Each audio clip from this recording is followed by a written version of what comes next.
আজ পয়লা বৈশাখ। মা বলেছিল বৈশাখের ১ম দিনে মাছ, শাক এসব খেতে। তাই ঘুম থেকে উঠেই চলে গেছিলাম বাজারে। বাজার থেকে মাছ, পাটের শাক, সজনে ডাঁটা এবং কাঁচা আম নিয়ে বাড়ি ফিরলাম। নোটে শাক খুঁজছিলাম, তখন ফুরিয়ে গেছে, পাইনি।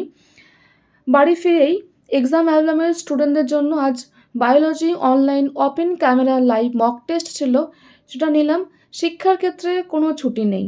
দুপুরের মেনুটা খুব সিম্পল ছিল, একদম বাঙালি কমফোর্ট ফুড। গরম ভাত, মাছ ভাজা, পাট শাক ভাজা আর সাথে কাঁচা আমের টক ডাল। মায়ের থেকে ভিডিও কলে পাট শাকটা কী করে করব তা জেনে নিয়েছিলাম, আগে কখনো করিনি।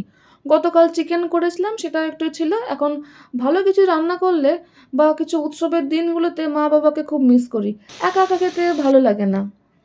তারপর ক্যারিয়ার সার্ভিসিং টেকনিশিয়ান এসেছিল এসিটা সার্ভিসিং করতে।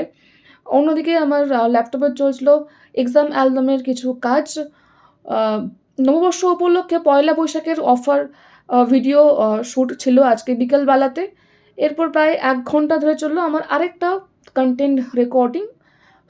স্টুডিও মোডে থাকলে সময় যেন কীভাবে কেটে যায় বুঝতেই পারি না। রাত হতেই চলে গেছিলাম ক্যাফেতে। ক্যাফেতে গিয়ে দেখি বেশ তখন ভিড় ছিল। ৪ জন বসে বাইরে আড্ডা দিচ্ছিলেন। এরপর একটা দিদি আসলেন, বেশ গল্প হলো। আর ভালো লাগলো। একজন কাস্টমার একটা পেইন্টিং দিয়েছেন আমাদের ক্যাফেতে। তো আমার দিনটা ভালোই কাটলো। তোমাদের দিন কেমন কাটলো? কমেন্টে জানিও।